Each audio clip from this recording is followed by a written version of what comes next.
welcome back. I'm the host that's made almost entirely out of chocolate pudding. And strangely, I'm proud of that. Soon, finance company CIT is going to be sliding into bankruptcy. Here's a story that honestly, I couldn't give a flying crap about just a few weeks ago, but something seemed wrong. Because this institution, I never heard of it before. And I'm not, exactly, somebody you should listen to for financial advice, but something seemed wrong in this. All the other major financial institutions, get these bailouts, but this one, no. Unlike other lenders, CIT's bankruptcy could cause, quote, an avalanche of bankruptcies. We're now starting to find out. This according to the president of the American Small Business League. Here now is Charles Payne, CEO of WStreet.com. He is also with the Fox Business Network. How are you, sir? I'm great, thank you. Good. Pudding? Pudding is absolutely great. Oh, you're already... I was trying not to eat it all before the commercial was over. No, that's cool. Listen, it's Friday, and the whole world is upside down today. I can't take it anymore. The CIT thing bothered me. For I didn't know why at first, except why was this the first one? And it's the fourth largest bankruptcy. Right. Tell me who these people are. CIT is the largest lender to small and medium-sized businesses in this country. Hold on just a second.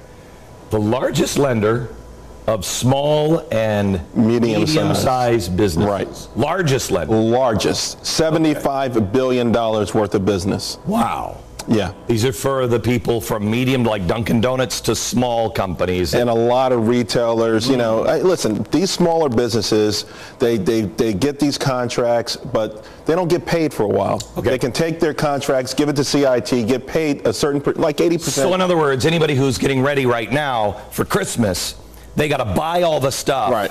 But they can't pay it off until in January. This is the way small business is done. Absolutely. It's always done this Absolutely. way. It's like farmers. They buy their seeds, they take out a loan, then when the crop comes in, they pay it later. Right. Right? Okay. So now, what is the percentage of jobs that are created by small and medium-sized business in this country? Right now, I'd say 99.9%. 99.9% by small and medium-sized business. Absolutely. Huh. So when I'm looking at, I could bail out Wall Street, where maybe they're going to have to sell their house and their boat, or I could bail out Main Street.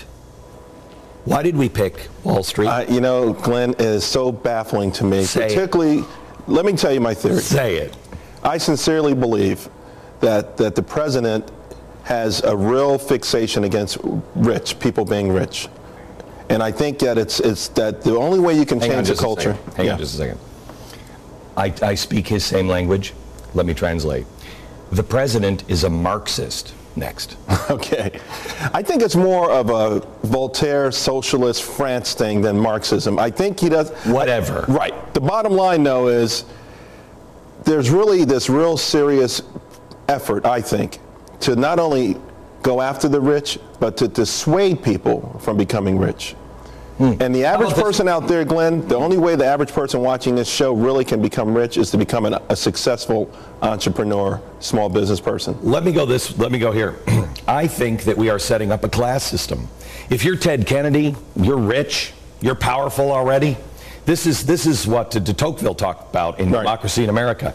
The really rich are at some point going to block the door to stop anybody else from going there. So we're going to have this class system, because if you can't get a loan, if you can't do your business, well, then what are you going to do? Right. You got to stay. You stay where we tell you to stay. There's no doubt about that. I've always argued that the notion of sawing the ladder of success in half just means that there's less upside for the people at the bottom. So you're right. The one class is going to be that sort of middleless class that people don't make too much, they don't make too little, and sort of like a Voltaire novel. We all live in small houses, we grow our vegetables, and we have this community thing. And I think to a certain degree, the president believes that he's doing the right thing in terms of redressing the wrongs of the past, because the Ted Kennedys of the world and some of these other people might have gotten rich off the backs of slavery, to Ann Coulter's point, Jim Crow laws, or just unfair things. And the way to really fix that, to make the universe right, is to make sure that we can just get a whole new era in this country where we don't want materialism. We don't want too much. I'm going to go a step.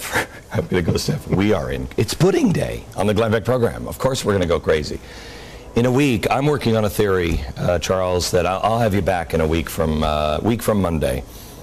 I am going to lay out what I think is going on in this country, part of it, what's going on in this country, or what's happening to us, what our different roads are. And we're transforming.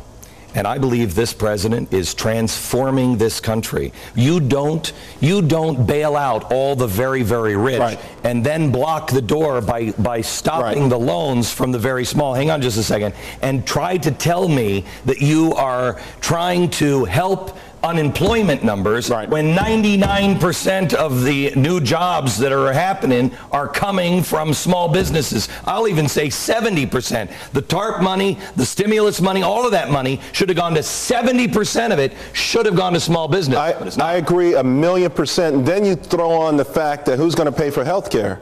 Small businesses that make $350,000 a year. So I agree, we're being dissuaded. And what happened, you know what bothers me more than anything else, Glenn, we were told that the end of trickle-down economics, this is trickle-down recovery. Okay. We'll be back in just a second. By the way, all of that stuff will also be in my free email newsletter at glennbeck.com. Charles?